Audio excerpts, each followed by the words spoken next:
Hello friends, आज आपण कडा प्रसाद बनवणार आहोत. ज्यांना माहिती नाही त्यांना थोडी माहिती सांगते. जेव्हा आपण गुरुद्वाराला भेट देतो तेव्हा खूप सात्विक आणि खूप प्युअर असा प्रसाद मिळतो. त्याला कडा प्रसाद म्हणतात. बेसिकली हा एक प्रकारचा गव्हाचा शिराच असतो, ज्याला पंजाबीमध्ये कडा म्हणतात. आणि जोपर्यंत हा शिरा नैवेद्य म्हणून दाखवत नाही तोपर्यंत त्याला कडा प्रसाद म्हणत नाहीत.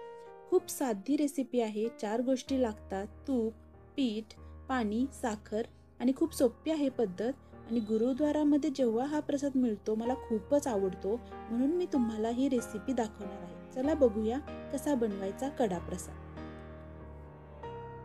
साहित्य: 1 वाटी तूप, 1 वाटी गव्हाचं पीठ, 1 वाटी साखर आणि 2 वाटी पाणी.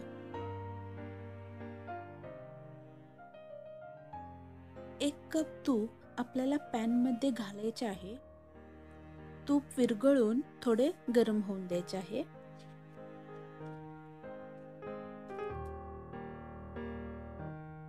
मीडियम लो फ्लेमवर ठेवा. तूप जास्तही कडकडीत गरम नाही करायचे. विरघळून थोडेसे गरम होऊन द्यायचे आहे.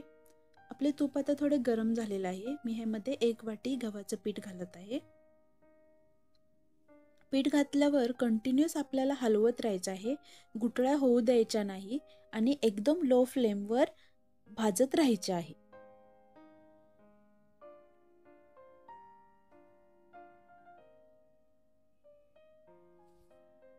तर पिठाचा कलर लाईट ब्राऊन होत नाही किंवा बिस्किट कलर येत नाही तोपर्यंत भाजायचे. पीठ भाजताना लक्षात घ्या, तूप खूप गरम झालेले असते, ते उडू देऊ नका, नाहीतर तुमचा हात भाजेल. त्यामुळे केअरफुली हलवत राहा. आता बघा, मी खूप छान असं पीठ भाजून घेतलंय. मस्त लाईट ब्राऊन कलर आलेला आहे. आणखी एखादा मिनिट मी परतून घेते. थोडंसं त्याला आपण तूप सुटून देऊ.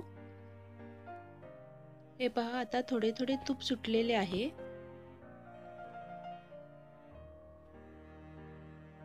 या स्टेजला आपल्याला 1 वाटी साखर ॲड करायची आहे आणि परत पाणी ॲड करायचे आहे. आणि एक लक्षात घ्या, थोडी थोडी पाणी ॲड करा. तूप खूप गरम आहे. एकदम पाणी घातले तर बुडबुडे येऊन हातावर उडू शकते. आता कंटिन्युअसली मिक्स करत राहा जोपर्यंत साखर आणि पाणी व्यवस्थित मिक्स होत नाही. दुसरी वाटी पाणी ॲड करत आहोत आपण. व्यवस्थित मिक्स करून घ्या.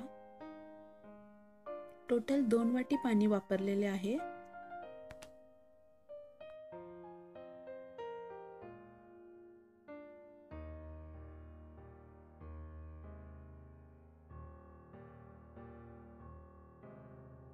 साखर पाणी मिक्स झालेले आहे आणि पीठही आपलं थोडं फुगायला पाहिजे.